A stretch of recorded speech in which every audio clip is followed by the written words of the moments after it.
Yeah, really have had a lot of success here, a lot of great runs.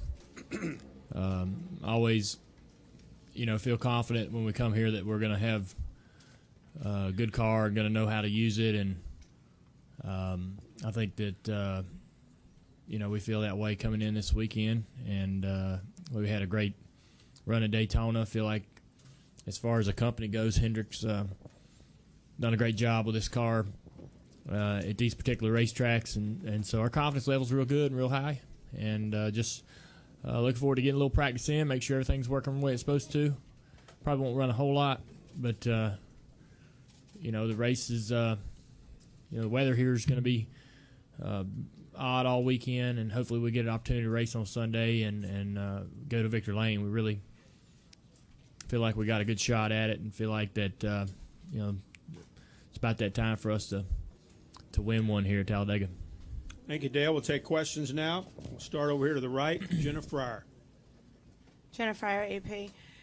I'm all the way over here. Dale, Daytona, you guys, with the first race as the new car, I know you guys didn't have a great feel for how the car was going to be. Now that you've got a lot of races under your belt with this car, are you enjoying the car? Do you like driving it? And do you have a great sense of how this car will race at another plate race? I am enjoying the car, and we are learning as we go. You really,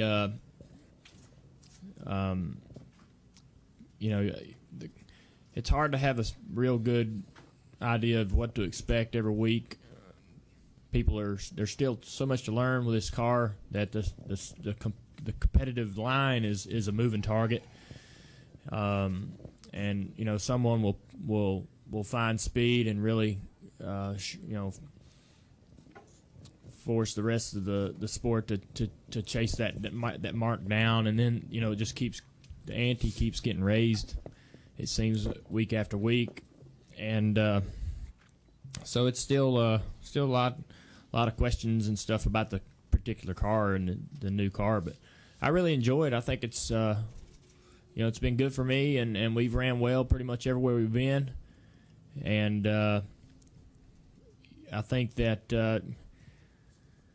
I'm not sure exactly what to expect on Sunday as far as a style of event we're going to have, a style of drafting we'll have, and the way that the race will play itself out. I think the asphalt's aged a little bit. Hopefully it's getting slicker and slicker, and makes actually racing around each other a lot more challenging than it's been lately at the plate tracks. And that should really separate the men from the boys. We'll go with Tom Jensen, Mark McCarter. Tom, raise your hand, please. Okay. What do you think is going to be the toughest part of the race on Sunday? What do you expect people are going to try this again? Tom Jensen, Speed.com. What do you expect is going to be the toughest part of the race on Sunday? Are you worried about another last lap scrum like we've had here a couple times lately? Yeah, I mean that's something I think you worry about every week, especially like at a short track like last week. And you feel like that could happen at any short track race. The same mentality here is similar at the plate tracks. Someone is going to have a position on somebody and not be willing to compromise, and that somebody's going to get turned around and give that bring about that green white checkered that I don't know everybody likes to see as far as race car drivers go. I mean, I don't know, the fans probably love to see that kind of ending and see that kind of excitement. I'm certainly, if I'm a fan, I think that's one of the best ways to end the race is make it exciting as possible with a green white checkered. But as far as some of the drivers are in position and putting themselves in position, especially at the plate tracks, to make a move at a certain time that works out for them when the checker flag is expected to fall. And then when those plans kind of go out the window with the green white checkered, you really have to scramble to put something else together, because you're going to line up behind another guy or a different person, or be side by side in a restart with somebody else, and the whole plan, the plan you had is not there anymore because there's different people involved, and so it's really a challenge at the plate tracks when the green white checkers start to happen, to put something together and be able to trust the person you're trying to work with, because they might not be a teammate of yours. They might not drive the same manufacturers you do. And, so it's really a big challenge and something that can really turn the race upside down. Mark McCarter, Marty Smith, David Caravello. Go ahead, Mark. Over here, Dale. Last night you were with Rick Hendrick at the Hall of Fame, and what did that experience mean to you? I was really moved by the speeches from all the guys that were inducted, just to particularly Dale Inman, his appreciation really showed through in the comments he made, and it meant a lot to him, and you could tell that he had seen a lot. You could tell that he'd been through just about as much as a guy could go through in this sport. And so it was really really neat to be able to see him get some kind of recognition, and for him to get that opportunity to speak in front of everybody. So that was really emotional, I think, for all the guys involved, and for the people who know these individuals. So it was inspiring to me. Even some of the things that the drag racers were talking about, as far as his father being a man, and that means more to him than the stats. And some of the things, some of the quotes and some of the lines in there really said it all, and really encompassed the meaning of the night and the meaning of being inducted. And so it was really inspiring to be there and to be able to listen to some of that stuff. Marty Smith, back to the back there, and then we'll go to David Caravello. Marty Smith, ESPN. When you get in the car here, you just don't know. You might win, might wreck, whatever. How would you describe I know that's real scientific. How would you describe that thought process when you know it going in? I think that you go in still with this mentality, man. I'm gonna put it together. I'm gonna make the moves. The car's gonna be there. We're gonna make great pit stops. You still go in with the mentality that you're gonna put together this formula that's gonna win the race. That you're gonna do all these things that equal victory. And even though it's really a lottery in some aspects, you still go in there kind of turning a blind eye to that part of it. And the one thing you got to be able to do is, this is one of the kind of, restrict plate racing is a race where you can get swept up in something that's totally out of your control and totally random and at times ridiculous, and you can be so frustrated by how out of your hands that happens. How there was nothing you could do to avoid that fate. You really got to be able to put that behind you fast, and you got to be able to know that's a possibility, a real possibility, much more than any other track. We are when you're running a short track, or you can see trouble coming, you can avoid trouble. You see, you run your car how you want to run it. It's hard to explain, but you got to know that's coming. You got to know that's right around the corner. You got to be able to accept that kind of result and move on and go to the next race the next weekend. But at the same time, you got to feel like that, you're going to do everything right. You got to have confidence in what you're doing, or you'll if you're not making confident choices or not having confidence in what you're doing on the racetrack, sometimes, that type of mentality and just driving with caution or driving without confidence sends you backwards or puts you in a mess that tends to be the one that takes you out.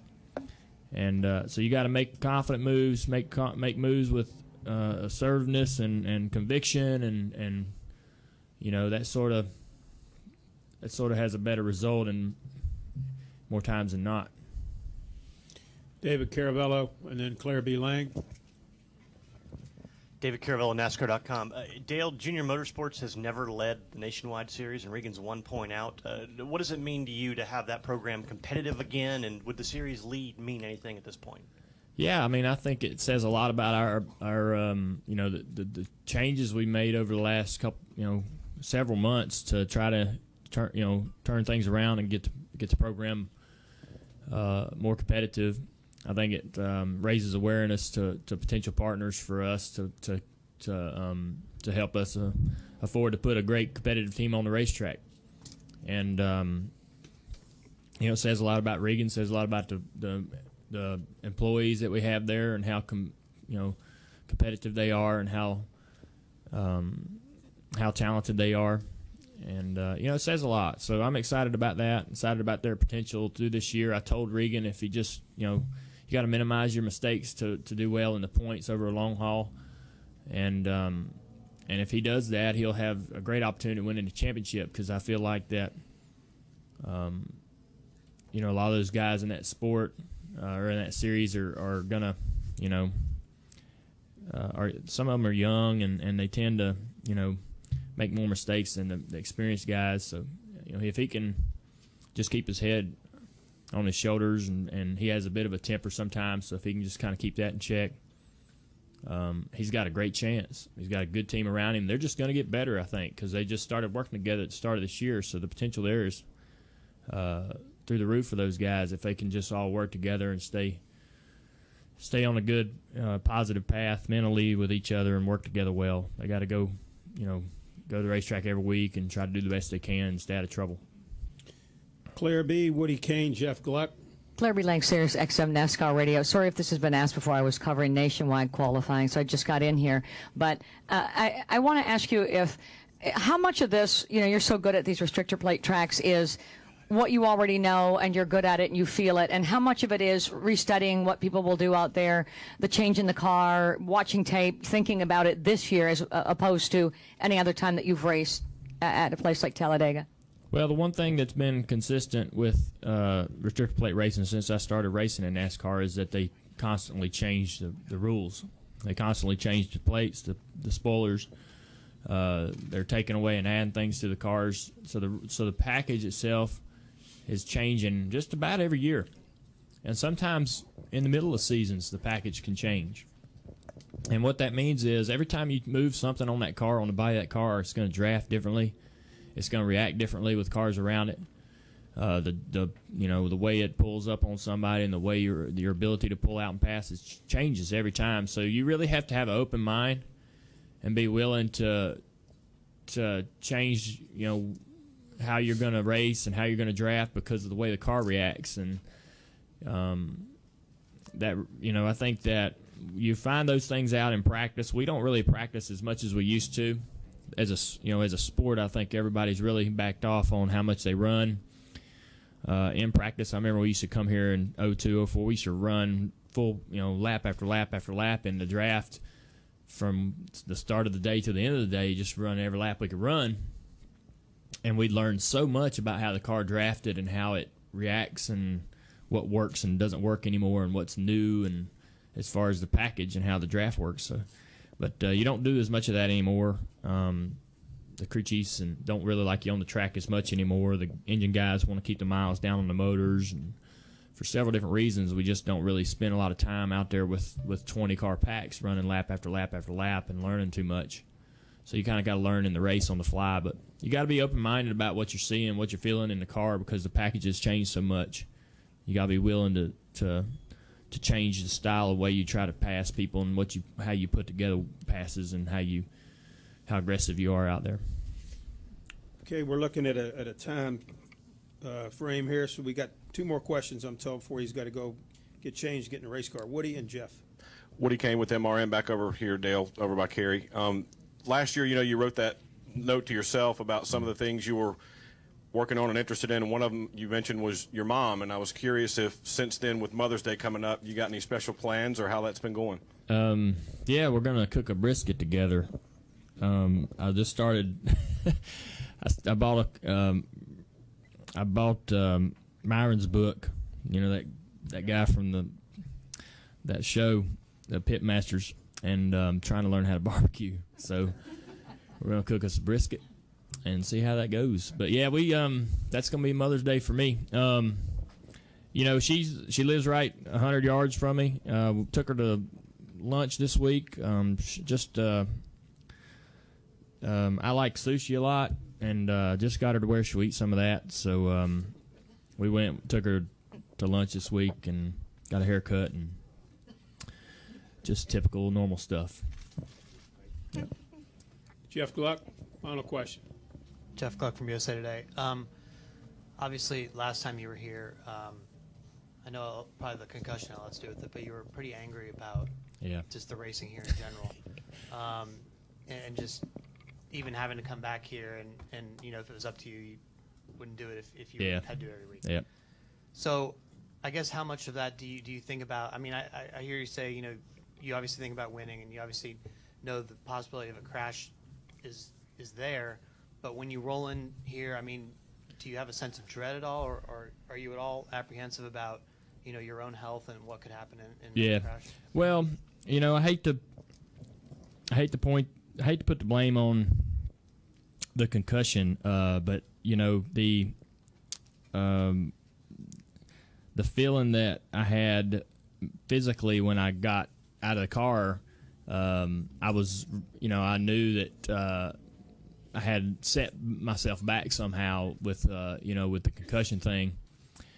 And so I was really angry with that because I'd spent 4 weeks to get to where I felt like I was great, and then now I'm going to take 2 steps back and have to redo all that again. And it was just, I was really, really mad that I couldn't just get through that wreck and not have that happen. I don't care, you know, if I'm in the crash and out of the race, but to get out of the car and feel concussed and feel like, you know, shoot, man, now I got to go through this process again, and you're not supposed to have them close together and all this stuff, so you just got all kinds of worry running through your mind. Had me really, really angry, and not myself, obviously. So I kind of, I've regretted that. I've regretted making those comments and being, I think I overreacted and overstated my feelings quite a bit. It's frustrating when you run around and, you know, we spend all day running 490 miles, 95 miles, and then crash in the last 5. The whole field crashes. You know, it's just really frustrating to sort of accept that as what I decided to do today. You know, I got up Sunday morning and decided to run 495 miles to crash in the last 5 miles, and now I'm going to go home, and I'm all right with that. You know, that's hard to wrap your brain around. That's really what and I'm okay with it, and I'm, you know, everything's cool. But I think I did overreact a little bit and just was really emotional. I think about feeling concussed and feeling like I was, you know, not, you know, I felt like on Sunday morning, I'm like, man, I feel great. I feel, you know, just 100% myself. And then I was so happy to have that feeling and feel like I could get back on track and try to do well in the chase and put all that, you know, put that test crash behind me and get all that in the back of my mind and not worry about it ever again. And now was, you know, that wasn't the case after that race. But yeah, I think that I don't think about Talladega when I come here for a race such as this weekend in a bad way. I think about it as a place where I've done well. I think about it as a place where we need to win. We can win. I know what I need to do to win at places like this, and we can make it a good weekend. And if I drive the way I need to drive, I'm not in position to be in that wreck. I'm up front where I'm supposed to be, where I feel, you know, that's my feeling inside is I'm supposed to be up front. And when I get swept up in a crash running 18th, I didn't do something right, and I put myself in that position at some point in the race. So if I do everything I need to do, then I won't have to worry about being swept up in the last lap crashes. And we can go into victory lane and celebrate. And that's what I think about when I'm preparing to come here.